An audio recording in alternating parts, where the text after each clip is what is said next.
Hey, I'm Decathlon Gamer. Welcome back to Draft Day Sports College Basketball 2019. This is episode number 66. It's also the final episode of the series. We're going to finish our season off in this episode. We begin with the conference tournament. We enter the conference tournament ranked as the number 10 team in the nation with a 22-5 record, 12-4 in conference. Good enough for third in the conference. And even though we're only ranked 10th, we do have an RPI that is number 3 in the nation. We do, however, have two very, very elite teams in Florida and Duke in the conference this year.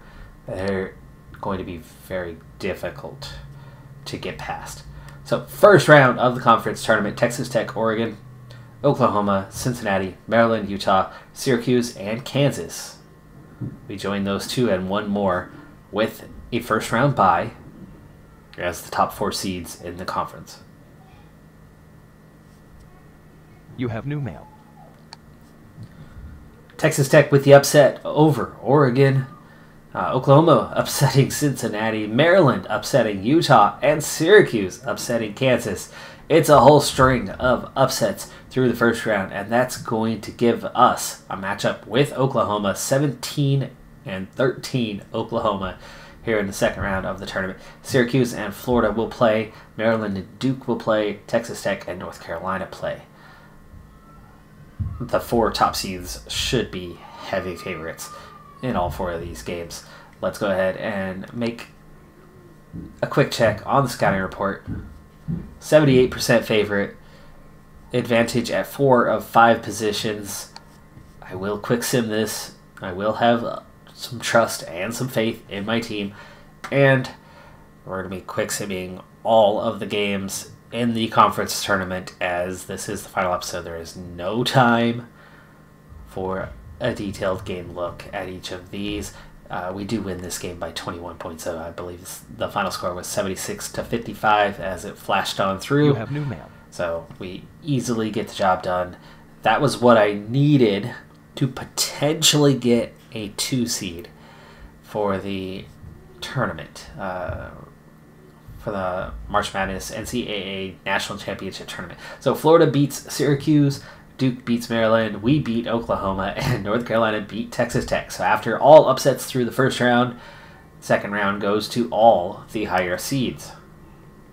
We win 76-55, and a very, very quick look at the box score. Jim Ross with 16 and 10 led the way. Plus minus was looking really good up and down the roster. And now it's time for the semifinal.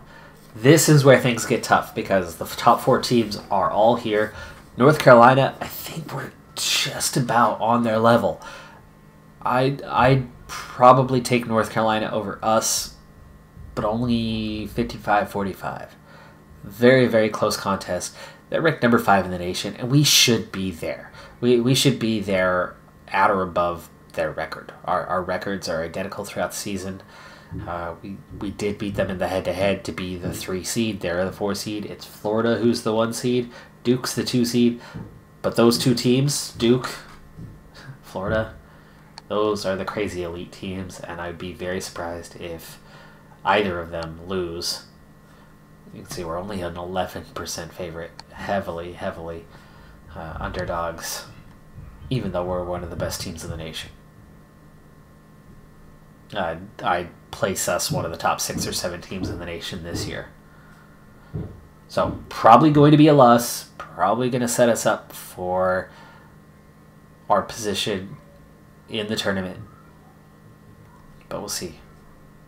And we do. We lose it. And it looks like Florida won theirs as well, though I think the North Carolina game was a lot closer with Florida than our game was. I think we lost by a lot. I do think we lost by a lot, so that was not pretty. That could set us back a lot. That was 76-72. I was right about that. And did we lose by a lot, or was it closer than I thought? Okay, it was closer than I thought. 76-66. But this is exactly what I was talking about. We hung with them. We only lost by 10 points. That's a fairly small deficit to one of the top 2 most dominant teams in the nation, considerably better than everybody else. Jim Ross still managed to get 19 points. Jeff Brooker got 10 rebounds in the game. It wasn't all bad. It wasn't all bad. But at the end of the day, we still couldn't beat Duke. And can't beat Florida. During the regular season, we played them each once, and we played on the road. So, of the 6 losses we've had, 3 of them have been at or against Florida or Duke, having not played either of them at home. So, more than half of our losses, or half of our losses, I guess you could say, to be exact, were to the 2 best teams in the nation. So Duke and Florida will You have new mail. go toe-to-toe, and it is Duke over Florida to win the Conference A championship for the year, leveling them off at 29-4 apiece. Louisville, Pittsburgh, lower conferences, North Carolina up here, Indiana, St. Joe.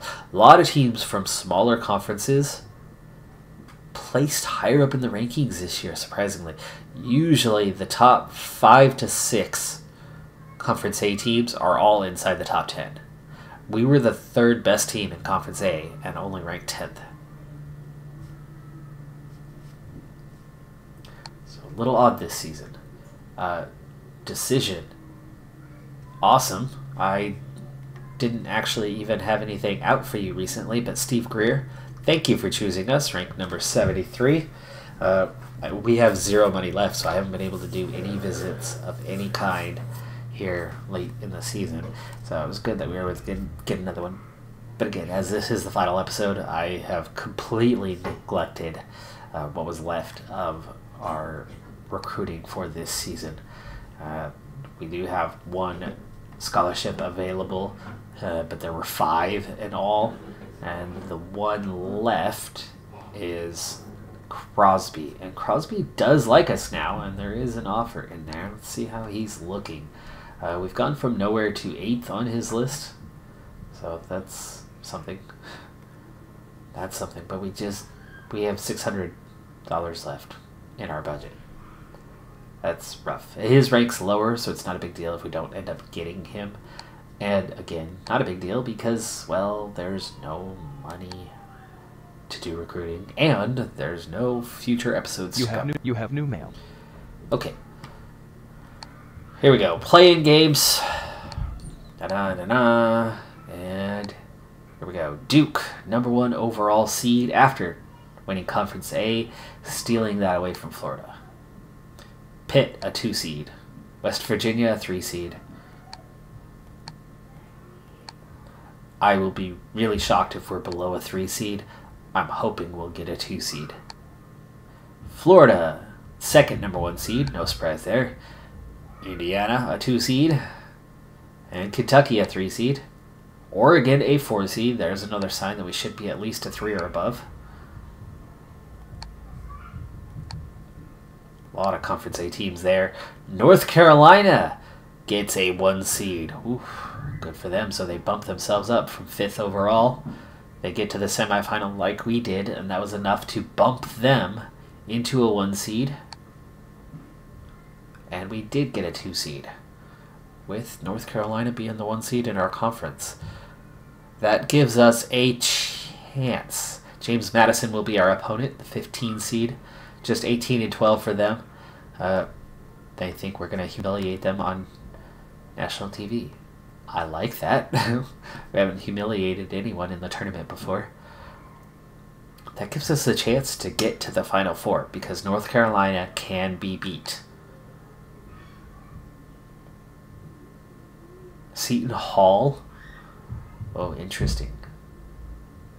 Interesting. It's weird how Seton Hall is just suddenly popping up all of a sudden this year. My alma mater, the Ducks, played them in the Battle for Atlantis non-conference early, pre-NIT tournament here in real life recently. Ducks ranked 11th, Seton Hall ranked 13th entering that game, and Seton Hall led by 19. Louisville gets the last 1 seed, Wake Forest 2. Seton Hall led by 19 about halfway through the second half, and the Ducks not only fought back to make a game of it, but they won. They won the game by 1. It was pretty awesome. And then lost the next day to Gonzaga by 1, who was ranked 8th in the nation. So Ducks are pretty good this year, but they're right where this Oregon is, right in this neighborhood. So even though we're ranked number 10, that RPI was enough. Actually slipped to 5th with the conference tournaments. It's okay at 23-6 though. We did enough. We got in. We got a 2 seed. And we've got a group that is possible we could escape from. And depending on who's left when we get to the Final Four would determine whether we could see another national championship game and or just a semifinal or a chance to win, whatever it may be. Duke or Florida, if we see them in the final, we're not going to win. But North Carolina, tough, but could be beat. All right, well, let's quit yammering and get to the games.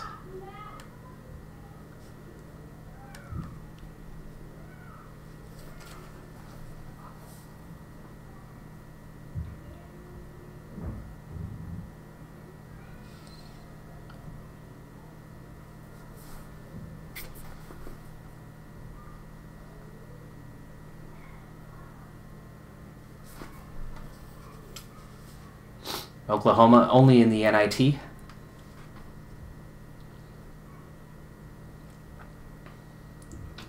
And here we go. Tournament getting started. First round matchups. You know what? I'm not even going to waste my time with these first rounders. Be really surprised if there are upsets, and let's just kind of look back and make sure that there aren't upsets, but otherwise I think things are going to be pretty straightforward.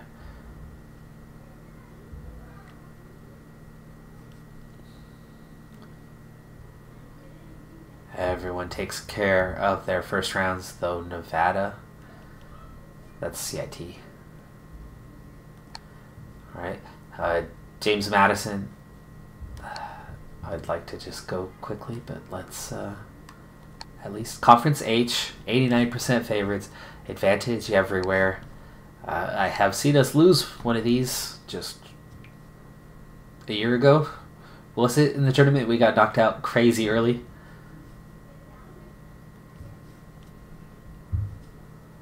We got the blowout win, though. Somewhere around 40 points. Injured effing player. 34-point victory, 97-63. Jeff Brooker, 16 points. That's the first time I think I've seen him on the scoring charts. Not the top scorer, though. Jepson with 19. 4 for 6 beyond the arc for him. 12 assists for Al Morrison today. Not a ton of rebounds, but I think it takes misses to get rebounds, and at 53%, we did not miss much. We're perfect on free throws, but 10 of 10. It's not a ton of chances. We actually did a good job not committing fouls, just 11 in the game to 14. We were still plus 10 on rebounds. We were plus 9 on turnovers as well. 10 blocks.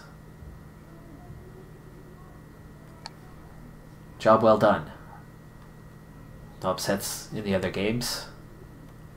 But what do we have? Matt Gordon, a broken hand, and Chris Zimmerman, a strained knee, plus, of course, Charles Kennedy with the torn MCL. I've never seen our injury list so full in a season.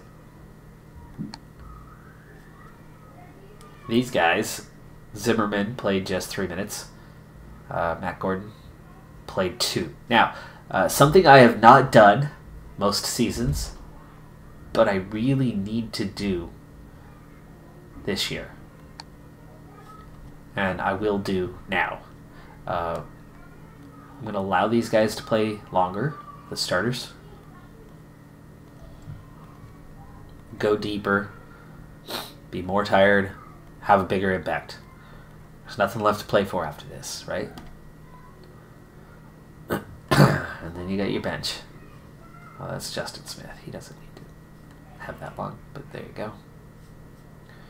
Even these guys, just keep them available. We don't need to go down the depth chart unless it's really necessary. So, sub rotations. We want to set minutes to really favor these top guys. Now, Morrison's already playing 36. But you can see there's still some minutes out there, especially like Jim Ross.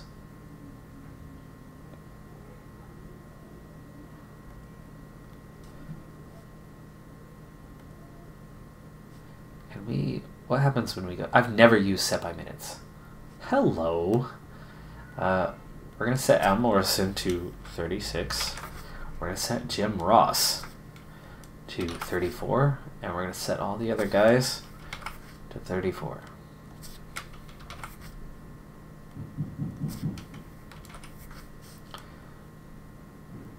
And then Justin's, I think from there, I want to set Jim Ross to 36. Let's do it.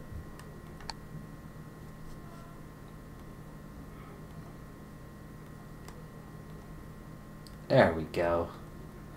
And look at that. Oh, the others are empty. Okay. Fix that real quick.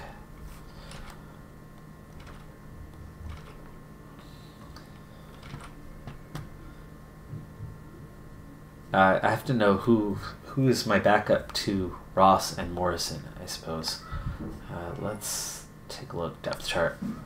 Backup to Ross and Morrison. They are Smith. But I could set him to 6 minutes. Especially with Matt Gordon hurt. And Matt Gordon, broken hand. He's out. So, we could set Gordon to the 4 and 6 minutes. We can put him at 10 minutes. So, 10.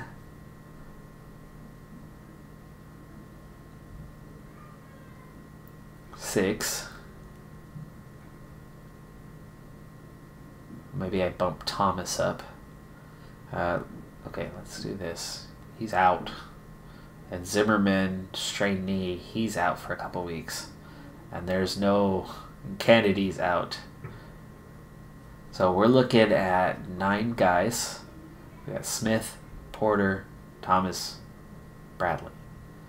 Porter's my shooting guard backup. How are you? Okay, I like Porter for his defense. So we're going to give 10 minutes to Smith. We're going to give about 10 minutes to Porter. Most of the rest to Thomas, and then just like 2 minutes to Bradley or something.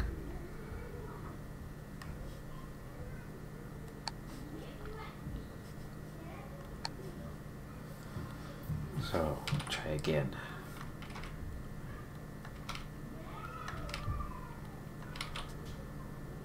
So Smith, 10 minutes. Porter, 10 minutes. Matt Gordon's going to be at 0. And now we're almost there. Just these last 2. We're going to give the bulk to what's left to Thomas and then Bradley the rest. So we have 4, 10, 20, 26 minutes. There's 20. So 4 and 2. That should cover it.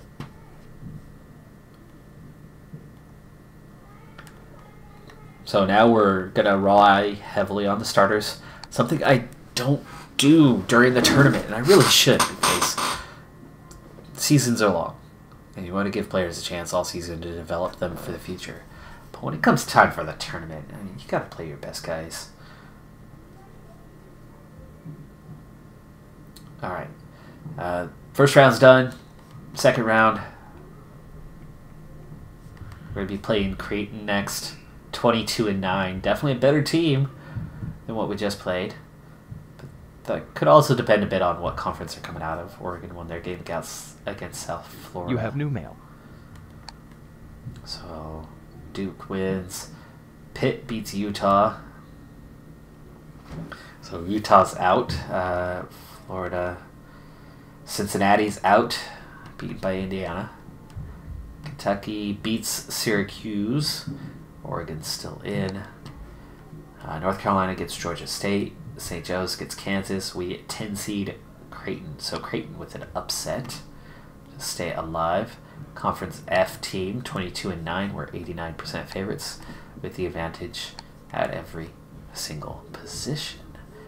Better not lose this one.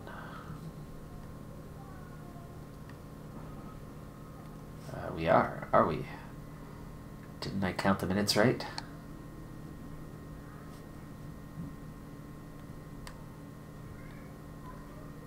Okay. Are we missing something out of special? Ooh, there's one empty right there. Did I miscount? There's 2 empties. Probably because he couldn't fill both spots. No, I don't want Morris in there. I would like...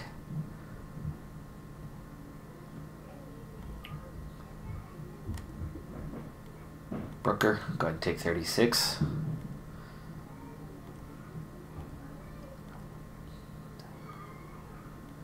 I'd rather up my starters minutes than lose. And who do we have for this one? Smith? Or do we give Al Morrison? No! Wait. Who is there? Oh, Tim Thomas. Okay. Oh, because Porter's already in. That's why. Let's go Glenn Bradley. There you go. Now he has 4 minutes.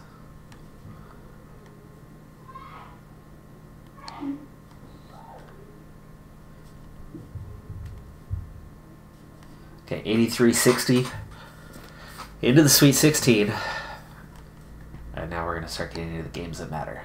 So 83-60, North Carolina wins. Kansas beats St. Joe's.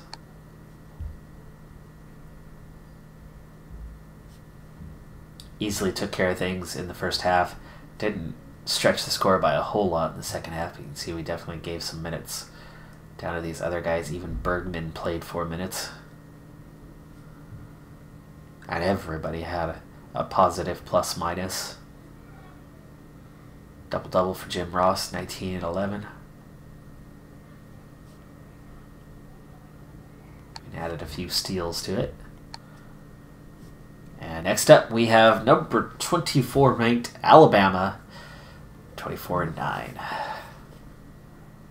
Were they in the conference this year, Alabama? Are they Conference A?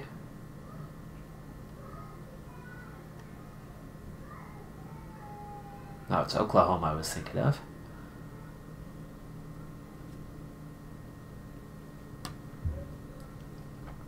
No scouting report yet, so we'll give it a little time. First week of that tournament in the books. Speaking of, there's Oklahoma.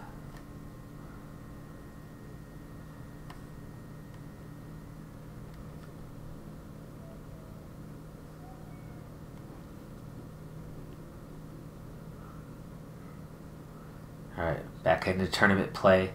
Stanford and Duke, a 5-1 matchup. Oregon and Florida, a 4-1 matchup. So Oregon's chance to do us a massive favor and knock off Florida. They don't. They lose by 20. You have new mail. Duke also winning their game, so no upsets yet. So it's a 2-6 matchup with Alabama. North Carolina, a 1-12 matchup with Fresno State. We get the winner of that game. It would be really nice if Fresno State could get the upset and make our job easier.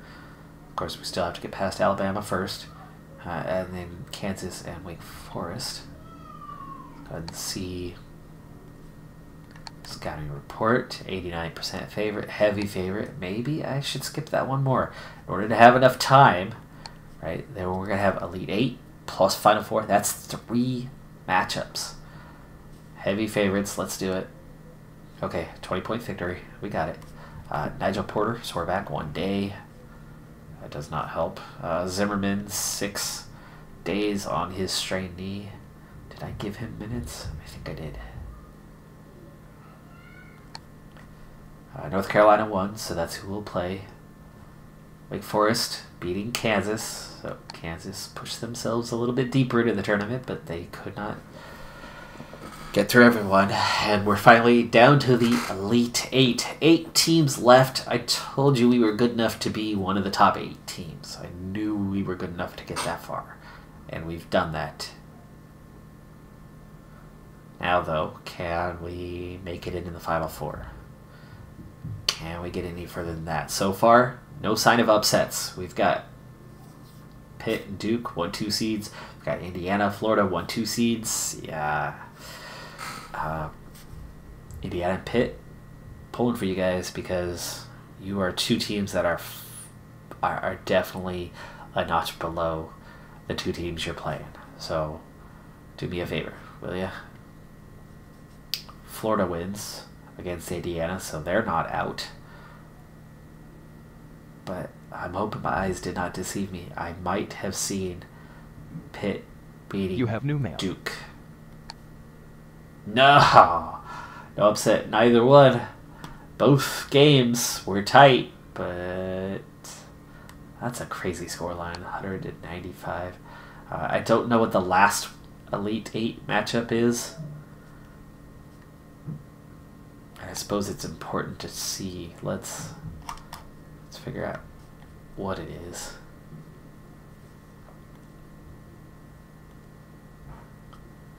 Seattle region. Oh, it would have been nice playing there. It's like a home game. We're in Oklahoma City against North Carolina. That's fairly neutral. It's fairly neutral. We didn't have to play Seton Hall because they lost to Alabama. And in the other matchup, it's another 1-2. Louisville, Wake Forest. So all 4 regions ended up with 1-2 matchups. So far, the 2 1 seeds have won it out as we're down to officially 6 teams now. Hopefully we can upset the apple cart and be the first 2 seed to get through. It would be nice if Wake Forest could do the same, so we don't have to play Louisville, but wouldn't be the end of the world. Wake Forest ranked 9th. We've got a better record than them. We might be a better team than them. But getting past North Carolina is not going to be easy. We did play North Carolina this year. How did it go? We were at home. We beat them 68-54. Is that the only time we played them? It is. It is. So this will be just our second matchup with North Carolina this year. But we did beat them by 14. It was at home, though. It was at home. So they've played a lot of ranked opponents. Georgetown, Cal, Kansas, all wins. They lost to Florida. Nevada, Oregon, wins. They lost to us. Syracuse. They beat Duke at home. Cincinnati, Kansas. They lost to Florida again. They lost to Florida again. And then they play us again. So can we keep that trend alive? Because they lost to Florida 3 out of 3 times. They did beat Duke. But the only other team to beat them that was ranked was us. Would love to see that trend continue. Scouting report, and then let's get to the game. We're down to just Gordon with his broken hand. Zimmerman, strained knee, 5 days. They're 87% favorites. Really? Really? Oh, I didn't. Is that the injuries? Is that the injuries? What? Now, I knew they were going to be favorite, but I thought we were much closer. Much, much closer to North Carolina. The fact that it was below 90% at all, or below 89% at all, meant that we're not that overly matched. But the fact that it's very close to it, what was it, 87%? Is pretty crazy. The white-blue is North Carolina. We are the blue and green, and neither team has scored nearly 2 minutes into this game. Was that a and one? I was a little confused as to how they got a 2 and a 1 there. Must have been an and a 1. And North Carolina leads 6-0. And now 8-0. We finally get on the board. I was about to burn my first time out, but I really don't want to spend that much early on. 9-2. And they got the ball back. They must have gotten an offensive rebound on the second. Sorry, that was probably a bit loud to start the game. Okay, we fought our way back into this one without having to burn a timeout. That's good. The team was able to play through a difficult time and have some momentum now. Let's see if we can continue that. We do. It's 9-11. Rebounds are level. Turnovers +3 already. We were just 3 of 15 a moment ago. That was our big struggle. They are also just 3 field goals, now 4 field goals made. So both teams are really struggling to shoot early on in this game. Defenses have been very tough to begin this game. Quick transition bucket, and it's back to a 4-point game. Must have been called for an illegal pick. Okay, back to within 4. The score's been holding fairly steady at about 4 right now. We've got slight amount of momentum, and we're within 2 for the first time since the very beginning of the game. Wow, 2 missed free throws on that one.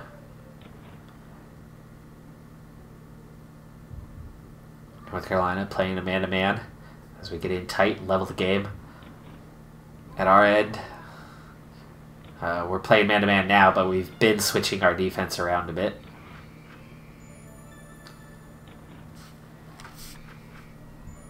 Okay, 5 quick points from North Carolina. I'll use my 30-second timeout. We're approaching halftime anyway. We need to make sure we use 1, otherwise we're going to lose it.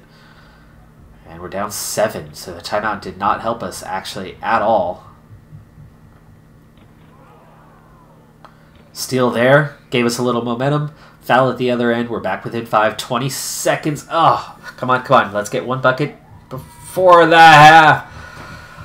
Oh, really poor final 2 minutes, and we trail 35-26 at the half. It's not over yet, but we've got work to do in the second half if we are going to keep our championship hopes alive, and at this point even our Final Four hopes alive, as right now we still have this game to get through just to see the Final Four, and there are going to be no easy games along the way. Big 3-pointer there, cuts the lead to 7. And another bucket from the elbow, cuts it to 5. And then another 3 straight trips with 8 points between those 3 trips. Makes it a 2-point game. Chance to tie or take the lead here. Long 3, rebound came out high. North Carolina went the other way. We're going to get another chance here. Send North Carolina to the line. They finally end their scoring drought. And apparently they have momentum from 2 free throws. They hadn't made a bucket in a while, and we were on an 8-0 run, and they've got the momentum. Use the timeout. We need momentum. 13 minutes here. Did not work. We did end their momentum. I don't know how they got momentum from 2 free throws. That is a very strange one, but okay. Big 3-pointer there, and North Carolina keeps this little run going, and they're up by 10. Finally, we get a score. Chance to get another. A lot of fouls. Are they already in the bonus? Yeah, that's 10 fouls. So we're already in the double bonus with 10 minutes to play. That's huge. Just 4 fouls for us. Rebounds +4. Turnovers +3. Both teams still shooting in the low 30s. But we have gotten slightly better as the game went on. But them being in the double bonus is big. Very big. Jim Ross is sitting out with 4 fouls.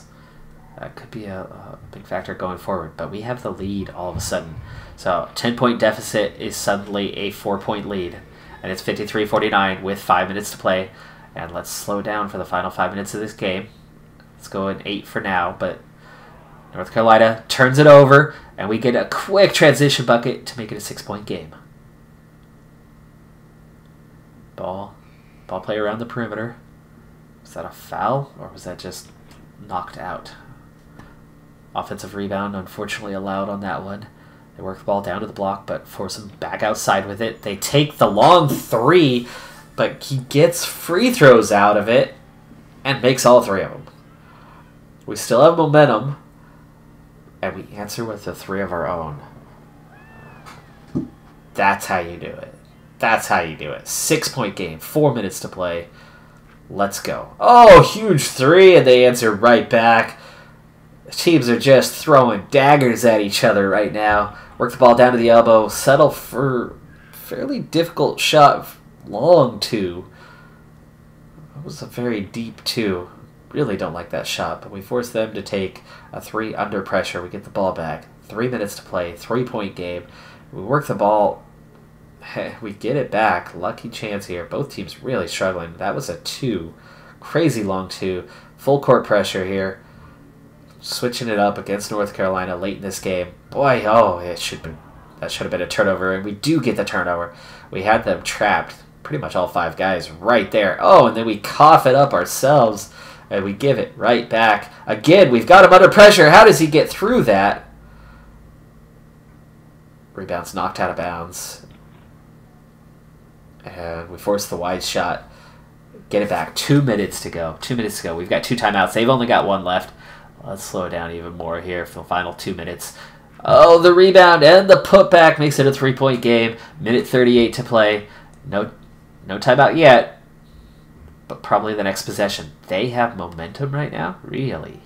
14 seconds left on the clock. Maybe I should use that 30-second timeout here. No. You guys have had your chance. 7 seconds. Oh, we turn it over!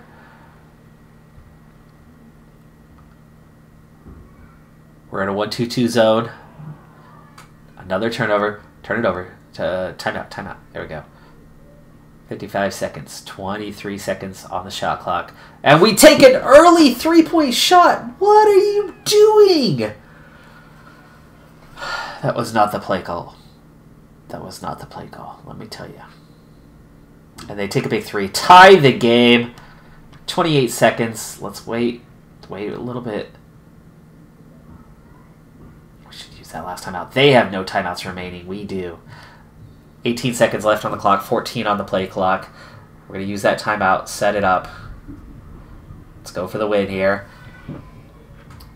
We draw the foul. We make the free throws. 11 seconds left in the game with a 2-point lead. Really slowing it down here. 5 seconds to go. They're forced out. He's going to have to settle for a long 3. Oh, no! Sean Hemphill with a Damian Lillard range 3-pointer. That's an NBA 3-pointer and then some. And the final seconds for the win. And our season is done. And so will be this series. Hemphill just 4 of 16 for the game. He was 3 of 15 prior to that shot. 20%. 20% from the field. Even after that make, he's still only... 1 for 6 rate? That's worse. No. He was 3 of 15. I don't know.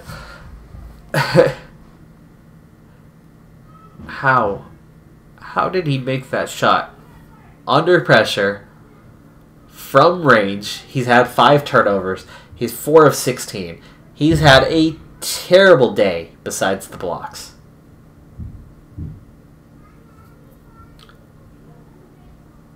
That was an incredible shot. And it ends our series, our season and series. Just like that. I thought we had it. I thought we had it. We left too much time on the clock, for one thing. Come out of the timeout and took a shot within 3 seconds. That was not by design. We pick up an additional injury here. Morrison hurt. Jepson hurt. I have 5 injured players coming out of our final game of the year, including 3 starters and 2 first-line bench players, second unit bench players. That is unheard of. That's insane. It's the most injuries I've had in a year. We come 1 second away from a Final Four appearance. Final record 26-7. So close. And again, it was no upset. As far as I know, all 4 number 1 seeds got through. I won't know for certain until we get to those last 2 games, the last 3 games, 2 semifinals and the final. Quickly play through those, and then we're going to have to call it a series. Before we get to those, I'll take a moment to say thank you if you've made it to this final game. The reality is, this is 66 episodes in.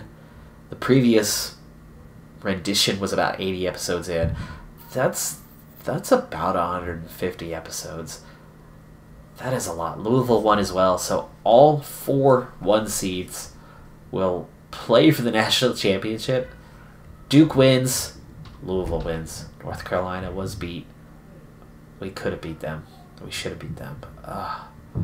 We're down to just 2 injuries now, so we would have been closer to healthy for the Final Four.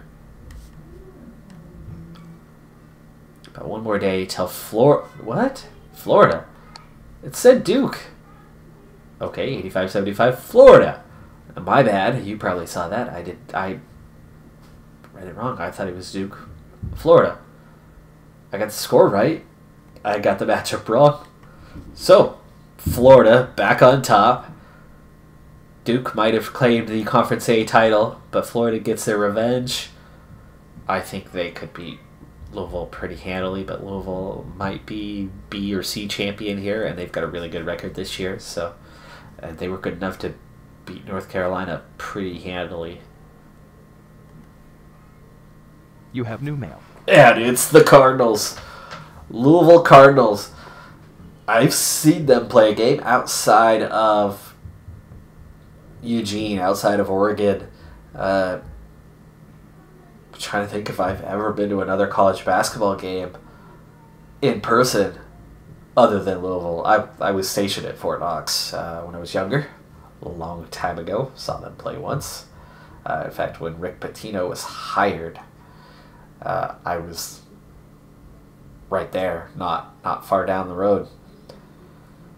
But, wow, okay, 95-86, Louisville Cardinal win the final national championship of this series. It's been a long career. We're going to look at a couple things to wrap it up, just for, one last hurrah. Team Prestige was a 63 entering this season. This season could boost that up a little bit more. It could be 65 plus. We ended with 6 conference championships. Not all of these stats are completely relevant because we took over a previous franchise, but we do raise the all-time record to 60+% with this team. That's pretty big. Still a really good season, especially after what happened with Candidate early in the season. To go down like that was a massive loss to us. But let's look at some career records. This year won't tally in. So, field goals made. Clint King was the boss by a small margin. Al Morrison, though.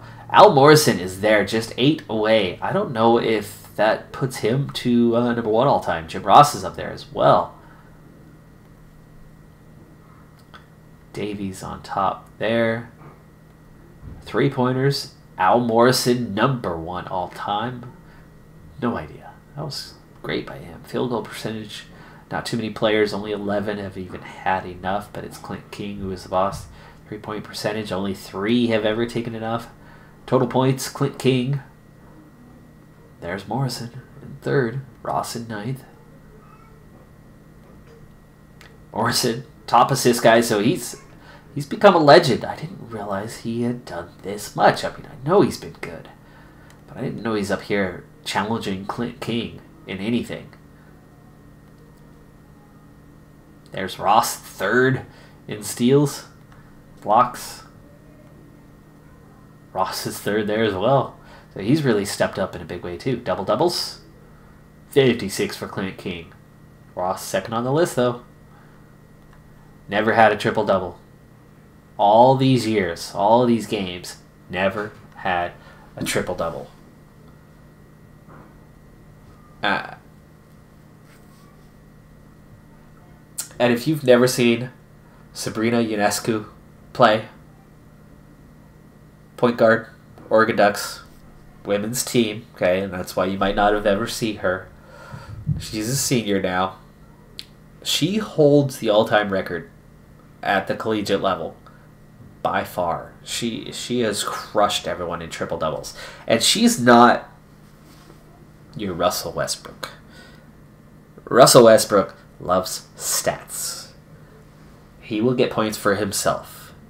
He will get rebounds for himself, and he will get assists only to the point to get triple doubles. Beyond that, he is the most selfish player that you'd ever see.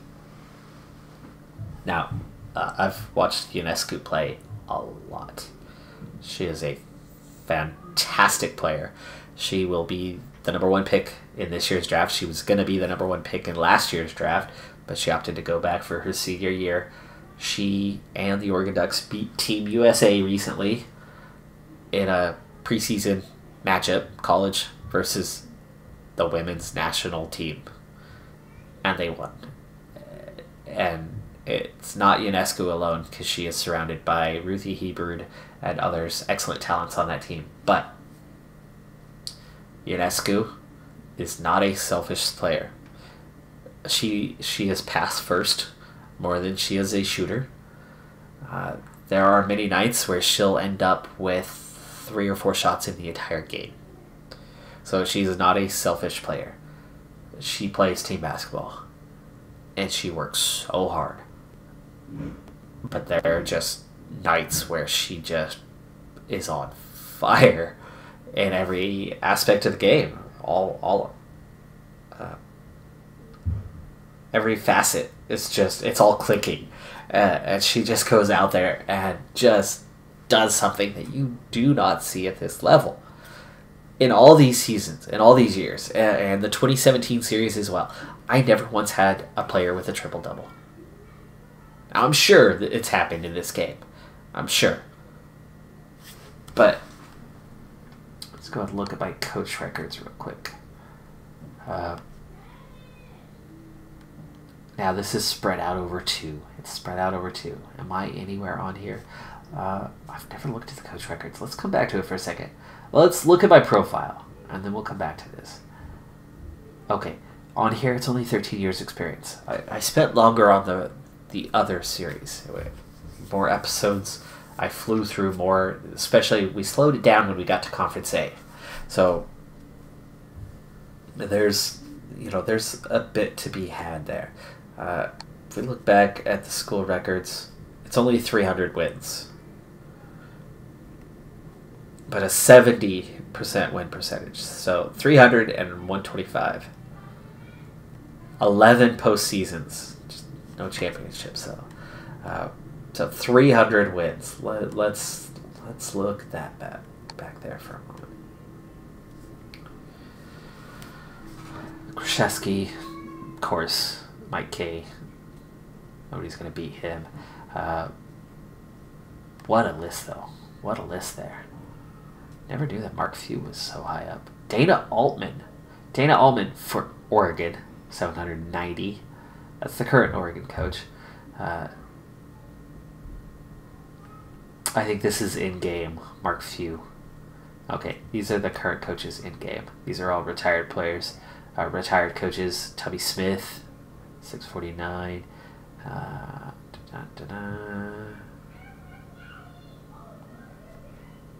going to be well down this order. But when we add the other series in, more than half of it was in that series. So when you combine it, we'd have to have had at least 600 wins. Still only good enough for low 30s. So I'd have a lot of years left to go to really, really make it. And we're so close. But, you know, unfortunately, the views are just down to a minimal number now. And the pro basketball game just released from Draft Day Sports from Wolverine Studios. And I've made the transition. I can only keep 10 games on the channel, so it just unfortunately had to go. But if we look at win percentage, oh, we are high up this list, aren't we? We're into the top 15. 11th. Ah, oh, so close to a top 10. Is that one game enough to be a 7-17? That one more win?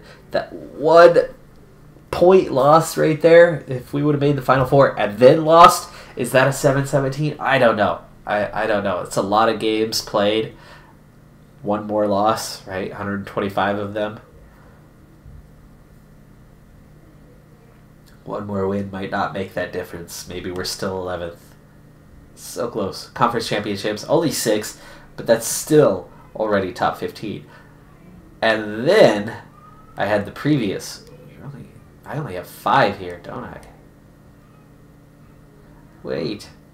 No. Where am I? Oh, it's only 4 on this series. It's only 4 on this series. I had quite a few on the other one. 6 there, 4 here. I think I've had 10 in all these seasons.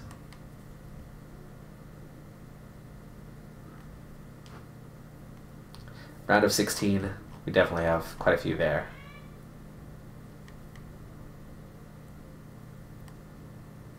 Yeah, 7. So more round of 16s than anything else. 20-win seasons. Let's look at that one. Now, I'm not going to have a massive number again. More than half of my seasons were in that other series, so it's really hard to count that out accurately. We had quite a few 20-win seasons. Here it's been 10. It would have to have been at least 10 in the other, which would give us about 20, which is good enough for 13.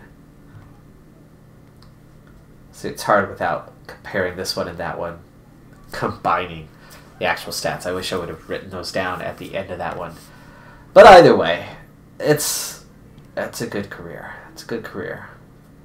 I've had fun. I certainly enjoyed this series a lot. I like the pacing that you get through a lot of seasons.